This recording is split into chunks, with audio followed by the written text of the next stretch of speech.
Allô? Allô? Oui, là, je t'entends. Bon, on va espérer que ça reste comme ça. C'était pas un problème Oui. d'écouteur. Bref, c'était un problème dans mon écran derrière. Il fallait que j'autorise Facebook à accéder à mon micro. Enfin, bref, les joies d'être sur téléphone. Me voici, me voilà. Bonjour Stéphanie. Ah, bonjour.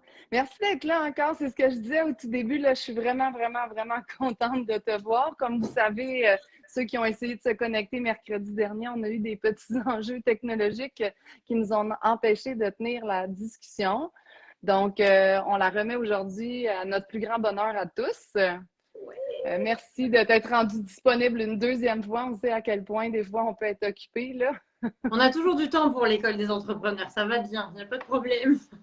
Ah, c'est tellement gentil. Mais écoutez, pour ceux et celles qui ne sont pas encore familiers, une fois par mois, j'ai le privilège de m'entretenir avec une entrepreneure inspirante. Donc, bienvenue dans la série Entrepreneur.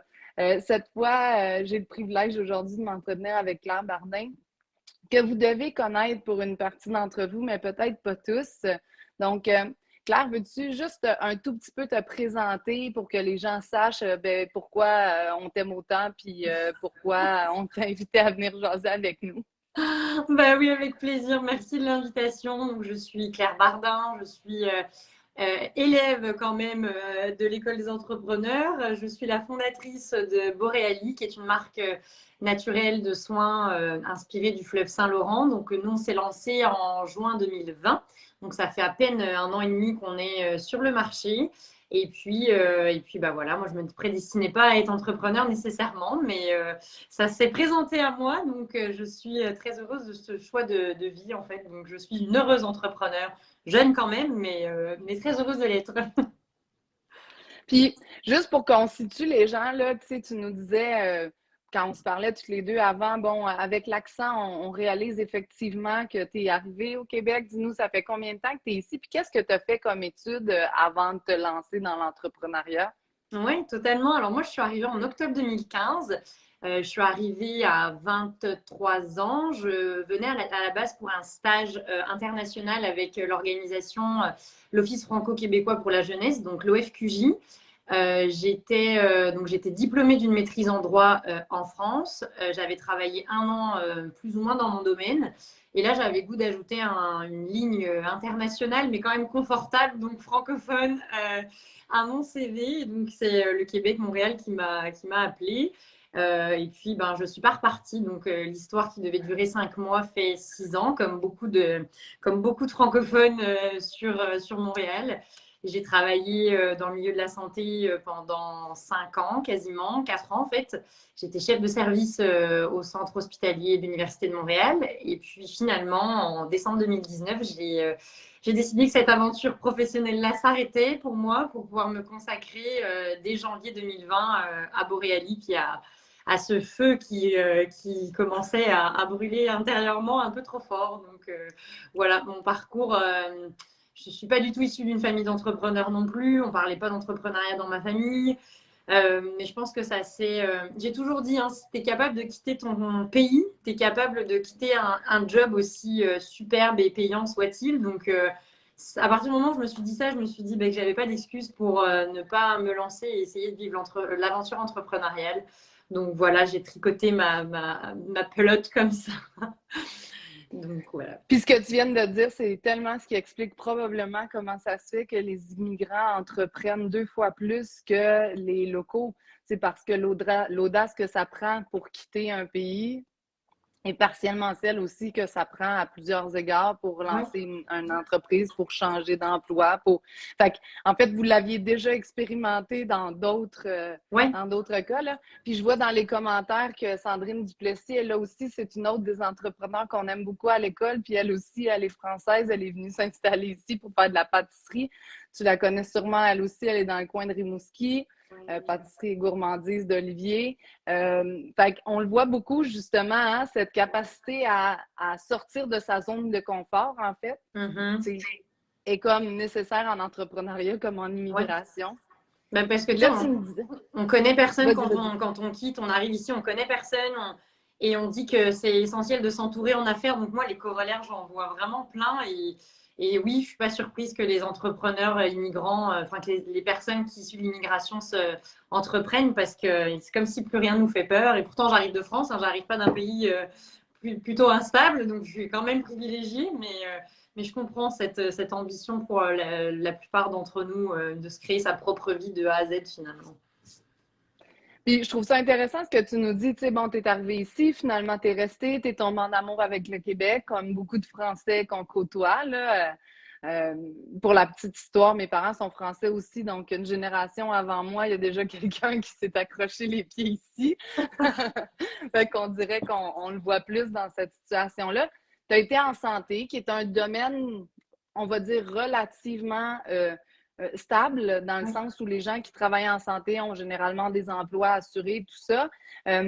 Tu disais, le feu commençait à brûler 2019. Veux-tu nous parler un peu comment on travaille en santé à Montréal, puis qu'on crée une entreprise avec des produits qui proviennent du Bas-Saint-Laurent? Tu sais, comme le lien me semble pas si clair. Ouais, je me pose encore moi-même la question tous les matins. Qu'est-ce que je fais là déjà? Comment je suis atterrie là? Non, mais je pense que c'est parti. Moi, je ne suis pas une fanatique de beauté. Faut le préciser. Je trouve que souvent, on nous met cette étiquette-là que parce qu'on est une femme qu'on entreprend, on entreprend forcément dans les cosmétiques puis que c'est facile. Non, non, non. Moi, j'ai pas du tout les tiroirs pleins de produits. Donc, moi-même, je pense que c'est plus un concours de circonstances qui a fait que j'ai plongé là-dedans. La révélation, l'épiphanie s'est faite en 2017, donc j'étais encore largement au CHU, mais j'étais très bien à l'hôpital, encadrée de très belles personnes. Et puis finalement, j'ai fait un séjour à New York et je me suis pris la frénésie du Sephora, de Times Square, avec ma petite sœur que je salue si elle regardera ce live en différé. Mais je me suis dit, mon Dieu, les gens achètent, mais ils n'ont pas conscience de ce qu'ils achètent et c'est un peu terrifiant parce que la peau, c'est un organe et il mérite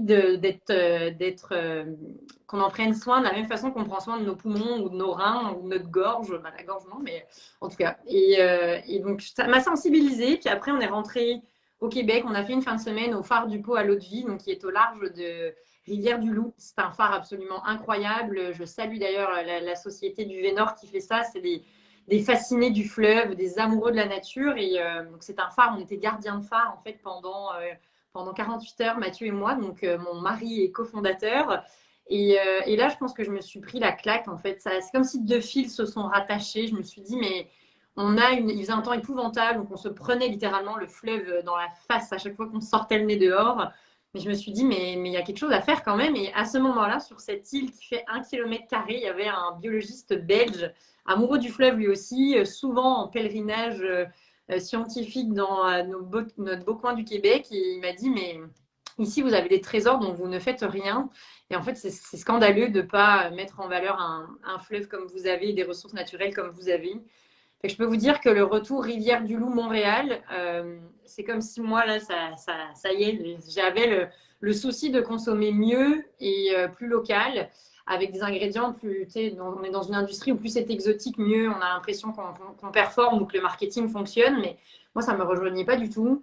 Avec cette économie bleue du fleuve où je me disais, mais attends, mais c'est vrai que c'est absolument incroyable. On connaît les algues dans d'autres régions du monde pour plein de vertus, l'Islande, les pays nordiques, la région de la Bretagne en France. Puis pourquoi nous, on n'en fait rien?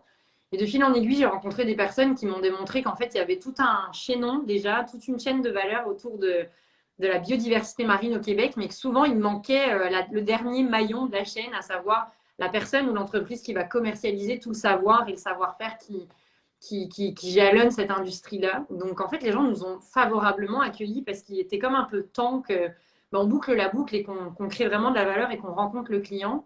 Donc, voilà, j'ai été embarquée là-dedans, embarquée dans une envie de faire plus simplement les choses, de reconsidérer la beauté au-delà du maquillage et de t'as de l'acné ou t'en as pas, t'as des cernes ou t'en as pas. On est dans une autre approche qu'on espère beaucoup plus holistique, beaucoup plus globale au sein de Boreali. Donc, ça a germé. Puis en janvier 2018, j'ai croisé le chemin de l'école des entrepreneurs à Expo Entrepreneurs parce que bon, on n'était pas dans la pandémie, donc c'était en présentiel. C'était la première édition d'Expo Entrepreneurs. J'ai rencontré Kyriam, Amel, je pense, à ce stand-là. Et puis, j'ai fait ça soir et fin de semaine pendant 2 ans, jusqu'à ce que je me dise que fallait que je croie moi-même en Boreali. Donc, il fallait que je sois la première personne investie à temps plein si je voulais qu'il y ait d'autres personnes qui y croient aussi et qui embarquent dans l'aventure. raison pour laquelle, du coup, j'ai démissionné du milieu de la santé en décembre 2019. Donc, voilà. Mais ça m'aura pris, ça m'a permis de ne pas sauter dans le vide complètement. Ça m'a permis de sauter avec la sensation d'avoir un parachute aussi. Moi, j'avais trop en tête l'idée que quand on a une entreprise, ça y est, on quitte tout du jour au lendemain et puis bah, ça y est, on est entrepreneur. J'avoue que j'ai considéré que c'était un bon coup d'y aller tranquillement. Même si l'agenda n'était pas extensible à souhait, mais c'est pas grave, les nuits étaient courtes et c'était parfait.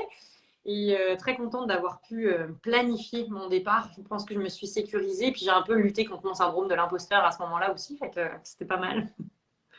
Puis c'est super intéressant ce que tu dis, Claire, parce que contrairement à ce que les gens pensent, là, puis je trouve que tu l'as tellement bien nommé de dire, ouais, les gens sautent, tu sais, pas de parachute, tout ça. Mais les dernières études sur le flexiprenariat là, que la SADC de Shawinigan a mené, là, la table 18-29 ans, là, c'est 91% des entrepreneurs qui se lancent par ce qu'on appelle l'entrepreneuriat hybride ou l'entrepreneuriat à temps partiel ou tout ça. Donc, c'est pas névralgique, là, tu sais, c'est quand même une bonne porte. Puis à un moment donné, c'est ça, il y a une décision de est-ce que je conserve, si on veut, ces deux activités-là. Puis des fois, c'est trois quand elles s'additionnent à des enfants ou à des projets familiaux ou bon. Fait que, est-ce qu'on conserve tout ça ou est-ce que justement, on se lance entièrement? Dans votre cas, vous avez, ben, tu as décidé de te lancer entièrement. Tu disais tout à l'heure, tu sais, rapidement que ton cofondateur, c'est aussi ton mari. Commencer de se lancer en affaires avec son conjoint, dis-nous. Je pense que c'est propre à chaque histoire de couple, dont je ne prétends pas du tout dire la vérité. Sachez-le. Évaluez bien votre conjoint avant quand même. Mais pour nous, ça a été en fait évident. Je pense on se compense très bien les forces, les faiblesses l'un de l'autre. On me disait beaucoup, bah, si tu te lances en couple, évite d'en parler dans le lit, évite que ça devienne prépondérant. Puis en fait, je me mettais une pression à cadrer ma relation de couple dans ma relation d'affaires. Et à partir du moment où on a ouvert les vannes et on a dit, c'est quoi, nous, ça fait partie de notre vie. Quand tu as des enfants, là, on ne te demande pas de parler de tes enfants au lit. Là, mettons que tu en parles quand tu en parles. Et du coup, ça nous a enlevé une pression. Je pense que ça a été beaucoup plus fluide à ce moment-là. Et c'est avéré qu'on en parlait moins, en fait, qu'on a réussi à doser les bons moments aussi. Je pense qu'on est dotés tous les deux d'une bonne communication entre nous, ce qui nous permet vraiment de dire en respect de l'autre, bah, aujourd'hui, je ne veux pas parler de ça parce que moi, je ne suis pas rendue là. Mathieu n'est pas encore à temps plein dans l'entreprise aussi. Donc, c'est vrai que parfois, le soir, il peut arriver en me disant, OK, au fait, tel suivi, telle chose. Puis lui a l'énergie pour. Chose que moi, j'ai moins, sachant que j'ai passé la journée dessus. Donc, on arrive très bien à s'écouter, je pense, et à se respecter là-dedans aussi. Moi, c'est la plus belle décision que j'ai prise, sincèrement. C'est un super soutien. Ça se passe très bien. Donc, je pense que quand on est capable de bâtir son quotidien, on est capable de bâtir une business avec la personne qui nous accompagne. Il suffit d'appliquer les mêmes règles qu'on applique dans notre relation de couple, à savoir ça, l'écoute, la communication, du respect, et puis respecter les talents et les forces de l'autre aussi. Moi, je fais des choses sur lesquelles je sais que je suis moins bonne pour le moment parce qu'on est encore des entrepreneurs polyvalents, sachant que je suis encore dans une jeune pousse dans l'entrepreneuriat. Mais je sais qu'à terme, c'est pas moi qui vais les faire. Donc, c'est très équilibré. Donc, pour nous, ça se passe très bien. Je pense que c'est tout à fait possible que ça se passe très bien à partir du moment où on a des bonnes valeurs, en fait, y compris dans cette dimension-là de notre vie de couple. Puis bon, on rigole bien aussi. On a le cliché qu'on pourrait se prendre la tête et nous et tout, mais pas du tout, en tout cas pas dans mon cas. Donc, c'est un cofondateur tout à fait à ses affaires et d'exception. Donc, je suis très contente de l'avoir en bras droit. Oui, puis tu l'as bien dit, hein, c'est comme un couple, ça évolue, ça prend du galon, des fois ça va merveilleusement bien, des fois c'est plus difficile, tu sais, comme exactement. Je voudrais revenir sur une chose que tu as dite rapidement en disant, tu sais, c'était pas une passion au début, puis je pense que c'est intéressant, tu sais, puis c'est quelque chose qu'on voulait aborder ensemble, le fait que l'entreprise que tu as fondée n'est pas dans une industrie, tu sais, avant Boreali, tu n'étais pas une maniaque de cosmétiques. Contrairement à ce que tu me disais, beaucoup de monde croit, là, le prototype de la jolie fille blonde qui part du cosmétique, c'est quelque chose qui colle un peu. Oui, c'est quelque chose qui colle parce que, tu sais, puis je te le racontais, mais à chaque fois que tu fais une demande, nous, on fait partie de la gang qui a soumet nos candidatures à absolument tout et qui ne recevons rien, mais tu sais, c'est correct, là, on est plusieurs dans ce monde-là. Je me désespère jamais, donc je continue à chaque année, mais je sais que quand les gens, qui me suis déjà fait dire, mais c'est une entreprise de cosmétiques, tu sais, comme t'es pas en intelligence artificielle, t'es pas pas, n'importe quoi de plus hot, entre guillemets. Là. Donc oui, moi je me le fais. Moi je représente le cliché de la fille qui entreprend. Soit elle fait de la couture, soit elle fait des cosmétiques. Là. Donc bon, forcément, je me fais dire, bah, tu sais, je sais pas c'est quoi ta valeur ajoutée de plus. Mais ça, je reproche qu'on n'aille pas au-delà de juste l'apparence. C'est qu'on je trouve ça dommage en fait qu'on ne s'attire pas sur le pourquoi on l'a fait, la mission en fait derrière l'entreprise. Moi, je veux pas être une entrepreneur de cosmétiques. Je suis une entreprise d'impact davantage et ça, mon impact se manifeste par le fait de créer des cosmétiques. Mais j'aurais très bien pu faire de la lessive, du savon ou n'importe quoi. Ça fait pas de moi une fanatique de savon ou de détergent à lessive. Je pense que c'est un moyen pour moi d'exprimer une mission qui est plus grande que nous, mais que ce n'est pas, ce n'est pas ma passion. Donc je crois qu'on est dans un courant où de plus en plus c'est ça. Et moi, je suis passionnée de plein de choses en fait, donc j'aurais pas pu faire. Je suis curieuse en permanence, j'ai des idées à l'appel, donc heureusement en fait que je n'entreprends pas dans tout ce que je suis, dans tout ce dont je suis passionnée, sinon j'en finirais plus.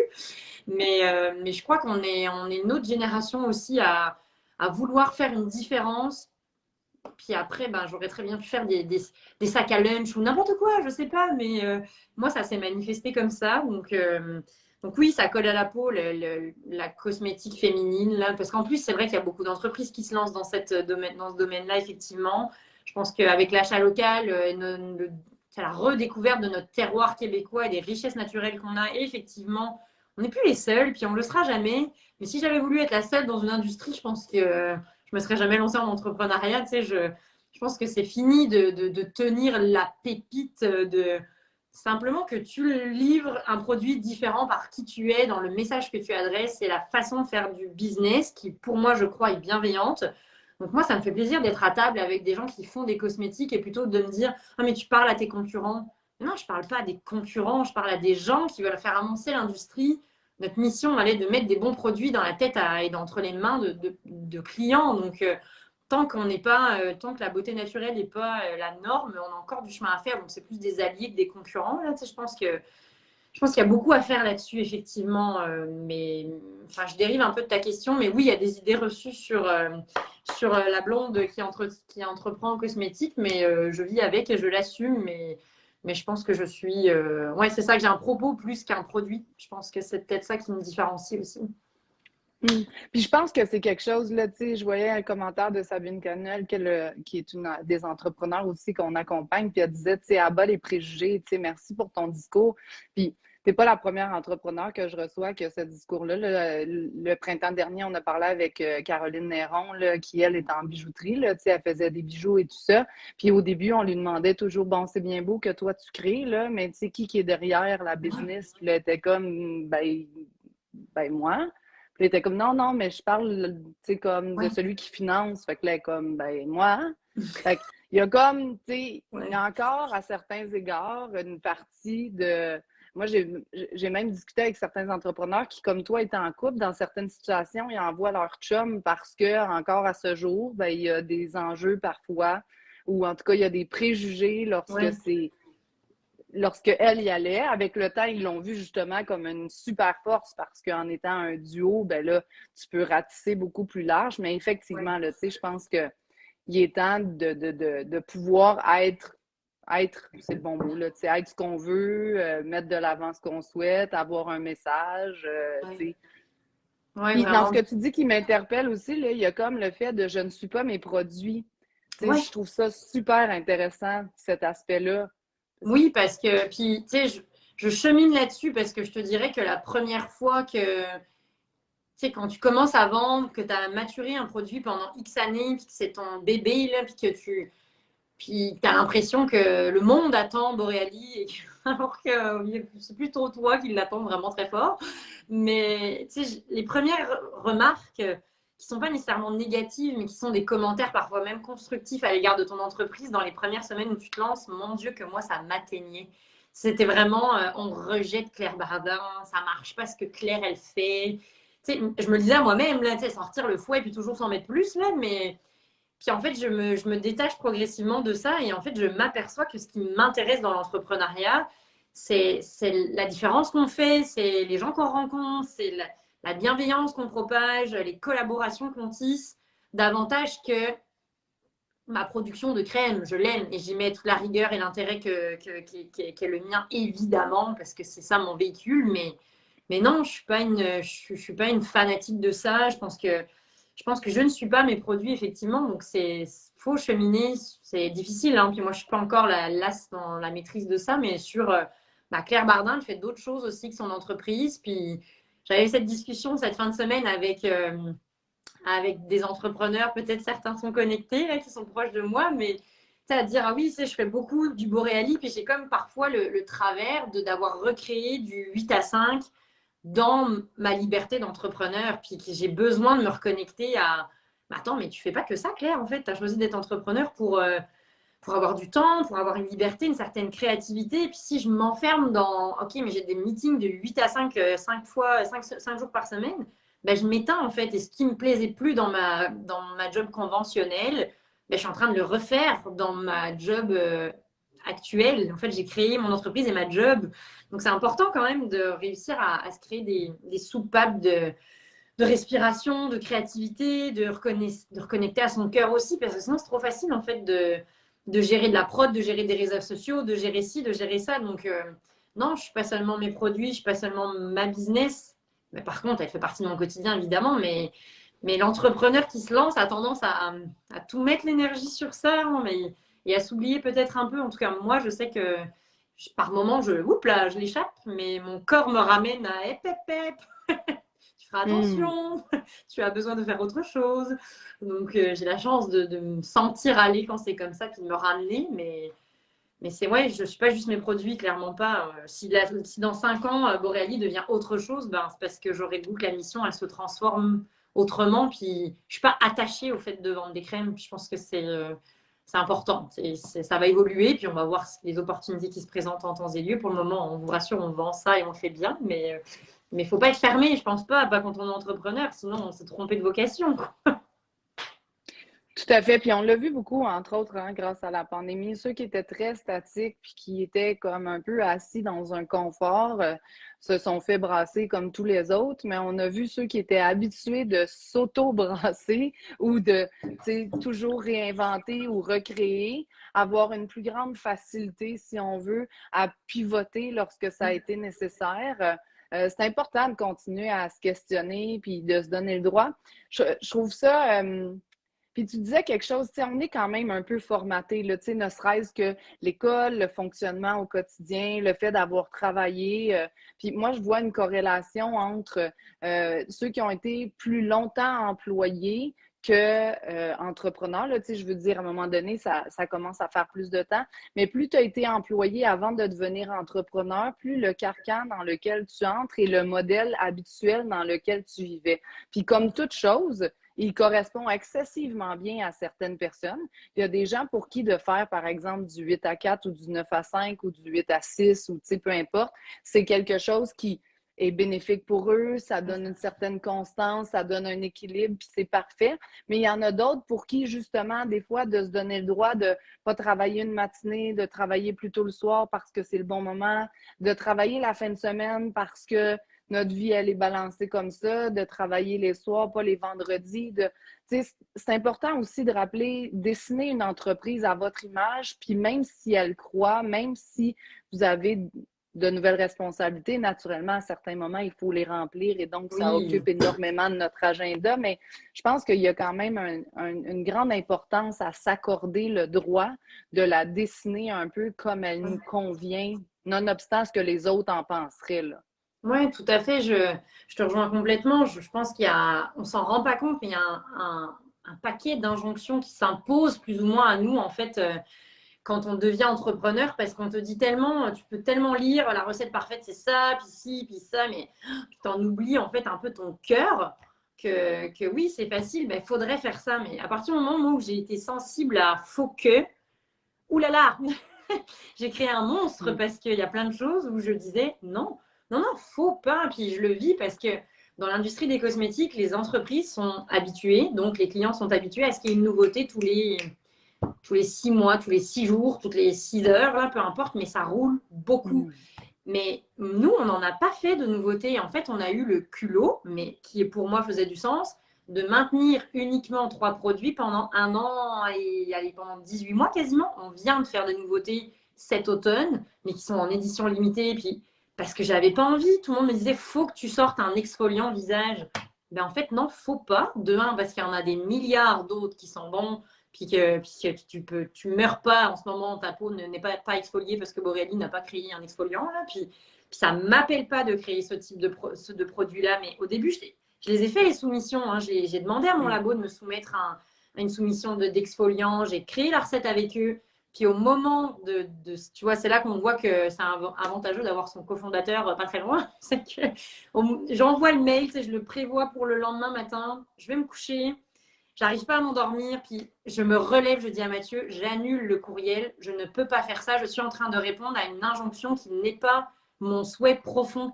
Je me suis relevée à 11h du soir, je suis réouvert mon ordinateur, j'ai annulé l'envoi qui me donnait le go à une production que j'avais pas envie de faire, quoi. Mais parce que j'avais cette pression de faudrait peut-être sortir une nouveauté. Mais non, en fait, faut pas. Et tous les produits que je veux sortir, je veux qu'ils respirent ce que mes intentions, mon message. Donc, ouais, il y a beaucoup de faux que, mais moi, ça m'a pris tout mon petit jus de le faire. Puis, on a l'impression que quand on force les choses, ça se passe pas de manière fluide non plus.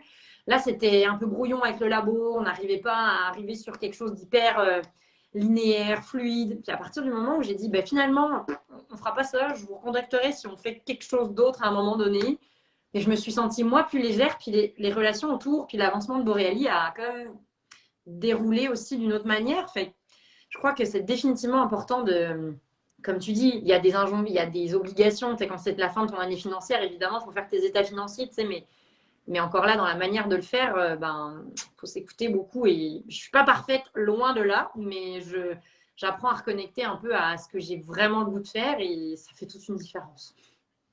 Puis tu vois, je disais au début qu'on a le privilège d'inviter des entrepreneurs qui nous inspirent. Puis tu sais, c'est l'une des raisons pour lesquelles tu nous inspires à l'école, entre autres. C'est parce que tu respires tellement bien cette vision que tu as. Puis même, c'est jamais facile pour personne de s'y conformer parce que comme tu as dit, tu sais, de la pression, là tu as nommé la pression des consommateurs, mais il y a parfois la pression des gens qui t'ont aidé financièrement, il y a la pression de l'écosystème entrepreneurial, il y a la pression du milieu dans lequel tu es. Tu sais, tu le disais, aux 6 mois, ils sortent une nouvelle affaire, tout ça. Mais moi, je considère que le fait que tu fasses des produits qui sont alignés à toi, à la compagnie, aux besoins que tu ressens, c'est aussi aligné avec ta mission. Ouais. C'est pas faire des produits à tout prix, utilisation des ressources démesurées. Tu sais, je trouve que tout est très, très bien aligné, puis ça a quelque chose d'inspirant, là. Puis il faut que chaque personne, chaque entrepreneur se rappelle à quel point c'est une base essentielle que de se demander qu'est-ce qui est bon pour moi aujourd'hui. Mm-hmm. Ah, vraiment, je pense que c'est de l'amour-propre, en fait, hein, parce qu'on n'est pas entrepreneur, on ne veut pas mettre nos énergies dans quelque chose qui finalement ne nous correspond pas. Puis généralement, la vie est bien faite, si ce n'est pas vraiment aligné, ça ne marchera pas comme tu l'avais peut-être espéré, ou ça va nécessiter 100 fois plus d'énergie qu'un produit qui est cohérent. Puis dans mon industrie particulièrement, parce que je la représente quand même, je crois que on en voit beaucoup des entreprises responsables, mais la responsabilité pour moi, c'est pas seulement d'utiliser des packaging. Nous, on n'a pas de packaging extérieur, nos boîtes, elles sont tout en carton, il n'y a pas de plastique, il n'y a pas. Mais c'est pas juste d'avoir des belles façons de faire, c'est aussi de dire aux gens, mais consommez moins. Hein, puis donc, je dois donner l'exemple en proposant moins de choses, parce que je crois quand même à un certain minimalisme. Donc, c'est pas facile tous les jours, mais je suis fière qu'à date, on écoute notre cœur et que notre communauté, nos clients nous rejoignent là-dessus et ils ne sont pas surpris que finalement, on ait une nouveauté une fois par an et que c'est très bien, quoi. Puis c'est bien qu'on envoie des exemples comme ça parce que trop souvent, on a l'impression qu'il faut se conformer pour que ça fonctionne. Mais tu sais, moi, je pense à une entreprise, je pense de la Gaspésie, qui, eux, avaient décidé de se lancer, elles sont 2 femmes, elles avaient décidé de lancer une boutique. Puis finalement, elles voulaient que l'été, elles voulaient être en vacances comme les profs. Fait qu'une boutique qui est fermée juillet et août. Mais au Québec, là, fermer quelque chose un mois, là, c'est comme... C'est sacrilège, là, quasiment. Alors que pour tous ceux qui nous écoutent et qui sont, entre autres, français, c'est sûr que je ne connais pas tous les pays, mais en France, là, tout est fermé 1 des 2 mois d'été. Tu arrives dans dans des lieux touristiques, puis il y a des choses fermées pour un mois. Je me rappelle, l'année passée, j'étais sur Paris, puis j'ai dû faire en fait, j'ai trouvé des croissants à la 4e boulangerie parce qu'elles étaient toutes fermées en même temps cette semaine-là, celles qui étaient autour. Fait que c'est quelque chose qui était déjà plus commun, on va dire. Mais ici, fermé, c'est pas commun, là. Même fermé les dimanches, maintenant, la pandémie a ramené une réflexion là-dessus, Dieu merci. Mais puis elles, quand elles se sont lancées, là, autant l'écosystème que les gens qui pouvaient les financer étaient comme « non, non, moi, quelqu'un qui s'implique pas dans son processus. » Puis là, ça a comme scindé beaucoup, leur cas a scindé une super belle discussion au niveau de l'écosystème en disant, ben voyons, tu sais, si elles se respectent puis qu'elles s'alignent, ça va être bien plus périn. Puis finalement, c'est ça qu'elles ont fait. Elles ont prouvé, en fait, à ceux qui pensaient que c'était pas adéquat, qu'ils avaient tort dans le sens où maintenant, elles ouvrent, je pense, une demi-journée par semaine pour que les gens puissent venir récupérer leurs choses ou pour qu'elles puissent faire les envois. Elles n'ont aucune problématique de rétention et d'embauche parce que les gens sont très contents de rentrer là à l'année, d'être salariés, mais d'avoir 2 mois de congé comme les profs, à raison de quelques heures par-ci par-là. Ouais. Des exemples comme ça, on en a besoin, des exemples de personnes qui, plus elles sont alignées, plus elles sont bien, ou ils sont bien, là, tu sais, là, je parlais des personnes, mais que je pense que tu as raison de dire que les choses vont beaucoup mieux lorsqu'on se respecte et qu'on s'écoute. Oui, ouais, je pense que oui, vraiment. Puis, tu sais, j'ai vu, oui, tu as mentionné la pandémie. Je pense que autant elle nous a fait mal sur d'autres aspects, autant c'est comme si le tout est possible. C'est parce que tout est possible, en fait. On n'est plus obligé de. Tu sais, le télétravail, c'est rendu quelque chose qui va s'inscrire dans nos mœurs de professionnels. Fait que j'ai l'impression que, en fait, il y avait plus de. C'était plus facile pour les entreprises de justifier un choix parce que c'était la pandémie, un choix aligné qu'elles auraient peut-être eu du mal à assumer. Ben là, elles peuvent y aller parce que t'as goût de faire que du virtuel, fais que du virtuel. T'as goût de fermer ta boutique parce que tu veux juste faire du en ligne, ben fais du en ligne. Si tu n'as plus besoin de, je pense, un peu moins de te justifier, il faut toujours un petit peu, mais en tout cas, je pense que ça a été quand même un contexte qui est pas, qui à certains égards, quand même, qui a amené du positif, je pense, dans le plein potentiel qu'on avait, et puis la possibilité d'écrire une feuille blanche, en fait. C'est pas souvent, en fait, pour des. Bah, moi, j'étais débutante entrepreneur, donc j'écrivais vraiment un pavé blanc, mais pour ceux qui étaient en business depuis plus longtemps, bah, ça a aussi été une occasion de se dire, hey, peut-être qu'on va essayer ça, puis on va y prendre goût, puis c'est génial. Donc, tant mieux si cela, et j'en ai quelques exemples dans mon entourage, ça leur a servi dans le bon sens parce qu'il était temps en fait que peut-être ils aient un coup de pouce pour s'écouter un peu plus. Oui, c'est ça. Moi, je pense que la pandémie a été un catalyseur pour tout. Ouais. Fait que les choses qui allaient bien sont parfois allées encore mieux, se sont revisitées pour aller encore plus près de ce qui était un alignement pour elles ou pour eux. Puis de l'autre côté, les choses qui ne fonctionnaient vraiment pas ont comme trouvé une plus grande rapidité à ne pas fonctionner. Oui, puis là, on peut penser à des employés qu'on gardait en personne parce qu'on se disait, bon, ça va. À distance, un employé que ça va, ben c'est plus difficile à mobiliser. Tu sais, un conjoint que tu trouvais correct quand tu le voyais quelques heures par jour, 24 sur 24, tu sais, comme, fait que je le vois comme sur plusieurs plans, mais effectivement, ça a permis à ceux qui avaient une ouverture, puis on revient à ça, là, tu sais, s'écouter, s'observer, se respecter, puis développer, tu sais, ce qui nous plaît, là. J'aimerais ça, justement, que tu nous en parles, tu sais, quand tu me dis que tu es partie en affaires en pleine pandémie, alors que ça faisait déjà quelques mois, sinon un petit peu plus qu'un an, que tu travaillais sur les produits et tout ça. Dis-moi, comment tu l'as vécu, ce début-là? Oui. C'est sûr que comme j'ai pas connu d'avant, je pense que ça m'a quelque part préservée parce que j'avais pas de comparatif. Donc, ça m'a enlevé une pression financière aussi parce que quand tu débutes, ils te disent, mais tu as tes prévisions financières, faut que tu les checkes, voir si tu les rencontres, si c'est fidèle. Ben là, c'est comme s'il y a eu ce lâcher-prise total parce que c'était la panique à bord. Donc, moi, je pense que ça m'a servi quand même dans l'élan de OK, il n'y a rien qui fonctionne comme normalement, donc on fait ce qu'on peut avec ce qu'on a. Donc ça a comme été plus facile de tricoter. J'ai été portée par la vague d'achat local, évidemment aussi. Donc je pense que finalement, nous, ce gros cet gros argument-là, cette grosse campagne, ben, ça a été parfait pour nous. C'était achat local et on fait des produits avec le fleuve Saint-Laurent. Donc difficile de faire plus gravé au Québec. Là. Donc, je pense que ça nous a servi. Je pense que je suis contente de ne pas avoir eu à connaître. La vie était bien faite pour moi, à connaître cet avant-après, parce que ma réalité est virtuelle. Je me suis lancée en ligne. J'ai pas eu de point de vente pendant longtemps. Je suis pas allée à la rencontre des clients, pas à la rencontre des collaborateurs non plus. Donc, tout ça, moi, je le redécouvre cette année. Donc, j'ai cette euphorie de finalement renouer avec des choses auxquelles j'aspirais, mais qui n'étaient pas encore vraiment tangibles dans mon quotidien. Donc finalement, ça nous a quand même aidé, je dirais. Moi, pour ma santé mentale, j'ai tout lâché parce que je me suis pas dit, ah oui, mes prévisions financières, j'ai dit, on va voir ce qu'on fait la première année, puis on en sera fiers. Puis finalement, on a eu des super beaux chiffres la première année. Donc, tu te dis, bah, finalement, en ne les regardant pas, bah, je me suis aussi enlevé une pression probablement qui a contribué au fait que ça a bien fonctionné aussi plutôt que de vouloir vendre pour vendre. Voilà. Donc, moi, je fais partie, je pense, des exemples à qui ça a servi la pandémie. Je l'ai bien vécu. Je sortais d'un rythme de travail qui était complètement fou entre Boreali plus la vie à l'hôpital. Donc là, d'être chez moi, juste penser mon projet, j'étais comblée. Donc ça a bien été. Puis voilà, l'achat local, évidemment, a aidé. Puis on a été très poussé par toute la presse aussi qui voulait mettre en lumière des entrepreneurs d'ici. Donc c'est comme si... on a été primés pour nos lancements en termes de relations presse et tout ça parce qu'on a eu des retombées extraordinaires.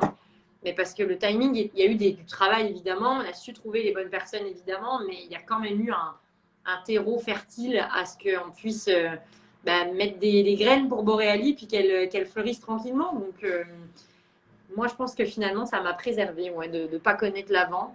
Après j'ai eu toutes sortes de... Tu t'aperçois que ton fournisseur, il a du délai. J'en ai vécu du stress aussi, mais finalement, comme il m'avait jamais livré mon producteur, mon fournisseur, je me suis juste ajustée avec ça. On va vivre avec ça. Ça s'applique à tout le monde. Donc, je me suis dit, c'est sûr que la nouvelle cliente, là, Boreali, ils n'ont pas encore produit d'inventaire pour nous. On n'est pas la priorité, mais j'ai appris à danser avec ça. Et là encore, Mathieu a été d'un bon soutien parce que les peurs que je pouvais avoir, les stress, je le partageais le soir. Puis lui, il avait un pas de recul de plus parce qu'il n'avait pas la tête dedans. Donc, ça m'amenait de l'air frais aussi. Puis c'était d'une valeur assez inestimable. Donc, moi, la pandémie, je suis juste trop contente que là, il y ait un peu plus de flexibilité puis que je puisse enfin asseoir concrètement une vision que j'avais depuis longtemps, rencontrer les gens, connecter autrement. Mais finalement, le virtuel... moi, j'étais pas une entreprise innovante, j'étais une entreprise actuelle. On était déjà en ligne. On avait déjà pensé une super boutique en ligne, du web, du marketing numérique. Donc, moi, j'étais juste prête. Hop, on a sauté dedans et ça a bien été quand même. Tout à fait. Puis ce que j'entends, c'est aussi du lâcher prise, là. Tu sais, c'est un mot que je trouve un peu galvaudé, là, dans le sens, tu sais, c'est pas si simple de lâcher prise tout le temps, là. Tu sais, les gens te disent ça des fois comme tu devrais, là, ça se fait pas tout seul. Mais n'empêche que le fait de rester, moi j'appelle ça rester dans ses bottines, là, tu sais, fait que rester dans les choses que l'on est capable de contrôler, puis être capable de laisser aller celles qu'on ne peut pas contrôler, tu sais.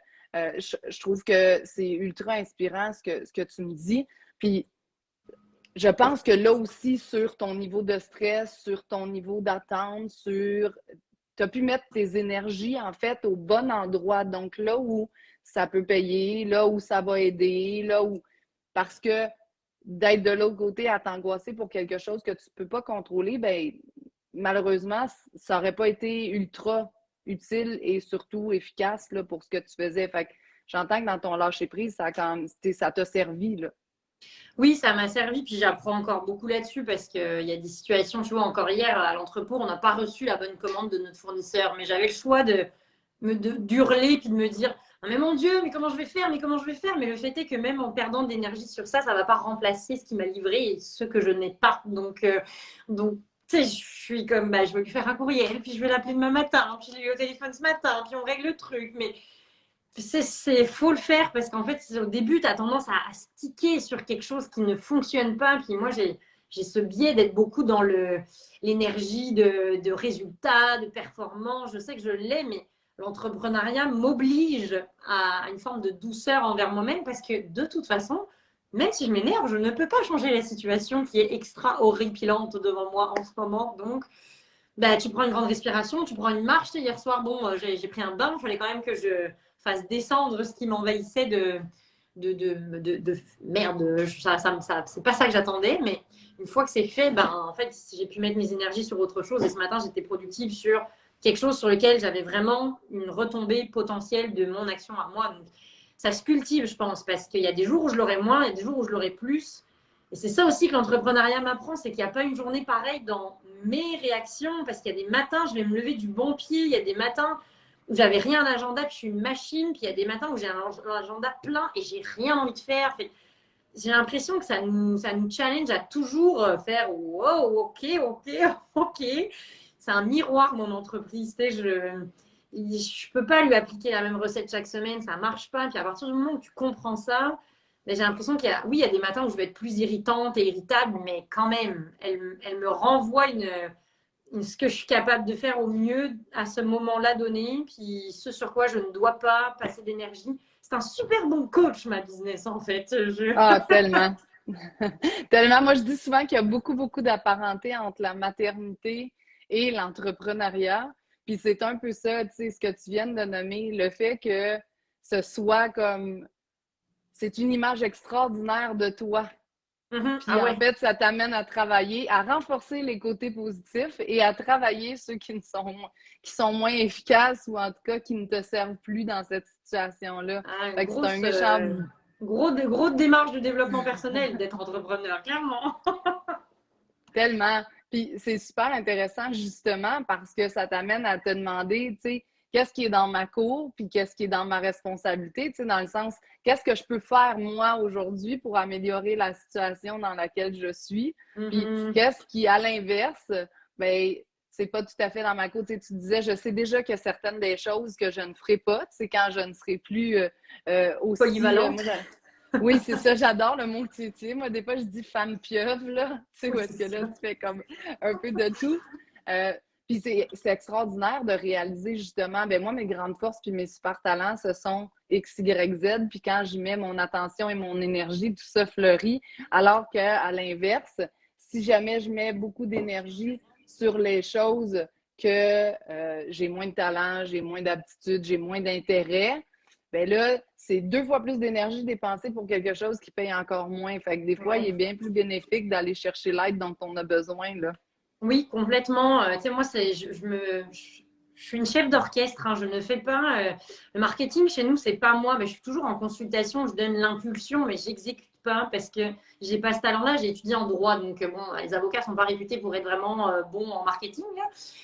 Donc, tu sais, marketing, j'abandonne. La prod, j'abandonne. Mais j'abandonne. Je délègue, mais avec oui, c'est mon cerveau, mais c'est clairement pas mes deux bras. Par contre, je crois qu'il ne faut pas non plus cultiver que tout doit être délégué dans un premier temps. Moi, je suis super fière de.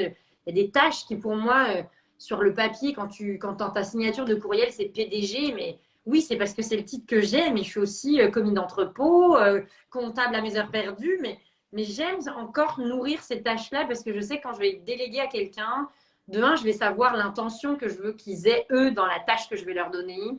Puis je vais savoir quoi leur dire, de comment je veux que ce soit fait. Parce que si tu délègues tout de suite en me disant, bah non, mais moi, je suis bonne en stratégie, je ne veux pas exécuter. Ouais, d'accord, mais des fois, relève-toi les manches et regarde ce que c'est d'exécuter, parce que sinon, tu ne pourras jamais parler le même langage que les gens qui vont être dans ton équipe éloignée ou plus proche à un moment donné. Donc, oui, j'ai encore les mains derrière notre site web avec mon équipe web. Oui, mais pour le moment, je ne suis pas arrivée à mon Dieu, non, je ne peux plus faire ça. Il y a des choses que je ne peux plus faire et qu'on s'arrange avec Mathieu puis le reste de l'équipe, mais sinon, je les chéris encore parce que, mon Dieu, c'est quand même moi qui ai pensé à tout. Puis là, c'est quand même des choses qu'il faut que je fasse parce que c'est une idée qu'un jour j'ai eue. Il faut se ramener au côté vachement privilégié de voir qu'il y a une ébullition, même dans des tâches que tu pourrais trouver un peu plus nulles. Mais quand même, c'est parce qu'en fait, c'est la réalisation d'un rêve. Quand tu te ramènes à ça, ça te donne vachement plus l'énergie de ranger tes boîtes et de compter ton inventaire de savon, mettons. Oui, tellement. Puis, tu sais, tu l'as super bien dit. Il y a des choses que je fais parce que ça m'intéresse, puis que je suis bonne. Puis il y en a d'autres que je fais parce que, tu sais, on revient au pourquoi de tout à l'heure, là. Tu sais, Ouais. le pourquoi de l'entreprise, le pourquoi je fais les choses, le pourquoi je me lève le matin, le pourquoi je fais le commis d'entrepôt quand j'en ai besoin. c'est ultra intéressant. Puis à un moment donné, la question, c'est ça, tu sais, ça devient, est-ce que j'aime encore ça? Parce que si tu le fais à contre-cœur, ben là, tu as déjà une partie de ta réponse. De l'autre côté, est-ce que ben, il y a une utilité? Bien, assurément. Puis est-ce que mon temps pourrait être bien utilisé? Tu sais, comme là, vous êtes encore, tu le disais tout à l'heure, au début d'un processus, Mathieu n'est pas 100% encore dedans. Mais il y a un moment donné où est-ce que l'entrepreneur à croissance doit réfléchir aux tâches pour lesquelles il est une valeur ajoutée, ne serait-ce que parce qu'à un moment donné, on a un maximum de temps imparti. Fait que, à faire trop de choses, parfois, certaines se freinent un peu parce qu'ils veulent tout faire. Puis, des fois, c'est ça, de réfléchir à ce pourquoi tu es bon, qu'est-ce que tu aimes faire, puis après, ben, qu'est-ce que tu peux déléguer. Puis le fait de les avoir déjà toutes faites, ces tâches-là, permet effectivement de déléguer beaucoup plus efficacement, puis d'avoir une meilleure compréhension ben, de l'ampleur du travail, des besoins au niveau des tâches, de toutes ces choses-là. Mais il faut aussi un jour, tu sais, on le dit, là, travailler dans l'entreprise, travailler sur l'entreprise. Mais tu sais, ça, c'est un processus aussi qui se fait tranquillement, puis qui doit se faire, je pense, de manière douce, en se respectant. Fait que tant que ça te convient en ce moment, c'est parfait. Tu sais, je le sens, c'est que le curseur, il est en train de changer, tu sais, mais je suis à l'aise avec ça, je suis à l'aise qu'il y ait des choses que j'ai déjà laissées partir et sur lesquelles j'ai plus du tout je suis en ultra micro-validation en bout de ligne, mais je n'en ai plus moi. Puis il y en a par contre, ben non, parce que moi j'aime encore bien mettre des mots à tous les gens. C'est moi qui signe la carte, qui met un mot d'amour, un mot de merci. Je sais qu'à terme, il va falloir que je le laisse aller, mais tu sais, pour le moment, voilà, c'est ça. Je le sens, le processus, je le vois, puis je sens que je suis dedans.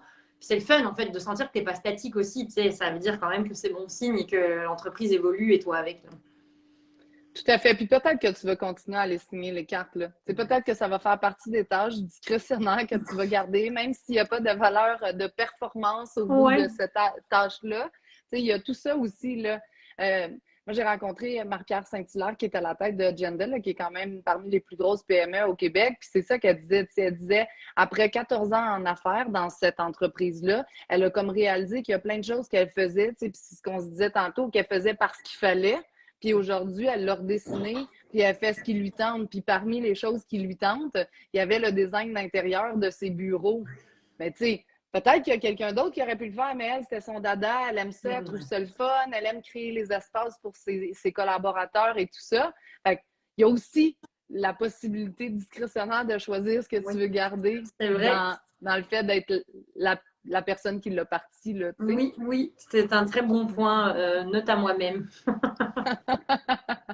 Oui, c'est ça. Mais je trouve qu'on a abordé des sujets ultra intéressants, le fait de suivre sa petite voie, le fait d'être bien dans ce qu'on choisit, d'être sur son X, de se respecter, de s'écouter. Et ça, parfois, même si on a une pression externe qui nous vient, de partir un projet qui nous tente et qui fait du sens, même si le produit, c'est pas, par exemple, là, tu disais, j'ai jamais été maniaque de cosmétiques, mais par exemple, pour moi, c'est important et primordial que les gens apprennent que la santé de la peau, c'est quelque chose d'important, que c'est un organe, fait que ça respire, ça consomme, ça absorbe, ça...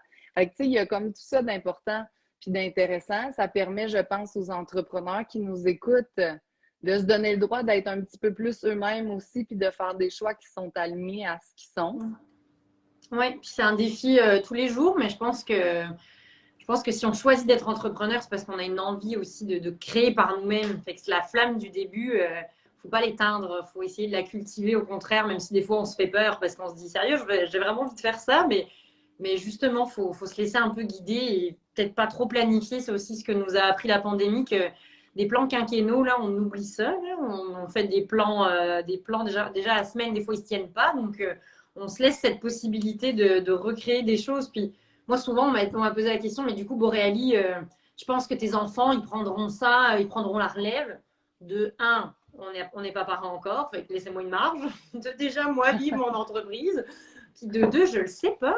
Je sais pas si j'ai goût de... C'est pas parce que je me lance en affaires que je veux créer l'empire de demain. Là. Il y a cette notion aussi de... peut-être que dans 5 ans, dans 10 ans, mais je la vendrais parce que j'aurais goût de faire autre chose, puis d'être retraitée à 40 ans. Mais peut-être. Mais qu'est-ce que tu veux que je te dise? C'est de ne pas s'enfermer dans des boîtes d'entrepreneuriat aussi, de se dire que ça y est, parce qu'on se lance, on est les Bill Gates de demain, bah, peut-être, puis c'est génial, mais peut-être pas aussi. Puis ta définition de ton propre Bill Gates peut être complètement autre que celui qu'on connaît. Donc voilà, s'écouter et savoir qui on est, c'est une belle aventure. C'est le terme. C'est pas juste une aventure par les hauts et les bas des ventes que tu fais ou que tu ne fais pas. C'est une belle aventure humaine. Faut pas oublier. L'entrepreneuriat, c'est très, très, très humain parce que tu as besoin des autres pour réussir. Sinon, tout seul, tu n'y arrives pas. Donc, Tellement. Écoute, c'est le parfait mot de la fin, Claire. Le parfait, c'est exactement ça. Seul, on n'y arrive pas, c'est bien de s'entourer. L'entrepreneuriat, c'est humain. C'est un trajet et non une destination. Hein? ouais. C'est un trajet, c'est ça qu'il faut apprécier. Ben, j'ai envie de te dire merci pour ton temps ce midi. C'était super apprécié. J'adore discuter avec toi. J'espère que les personnes qui étaient présentes ont tout aussi apprécié notre discussion ce midi. Ouais, merci à vous. Merci à toi, Stéphanie, pour l'accueil et la belle bienveillance. Et on se recroise, c'est certain. Merci à École des entrepreneurs. Merci. Je prends 2 minutes pour vous dire que notre prochaine discussion avec une entrepreneur, ce sera le 8 décembre à midi. On va avoir la chance de recevoir Geneviève Grandbois des Chocolats Grandbois, qui est aussi une entrepreneur exceptionnelle.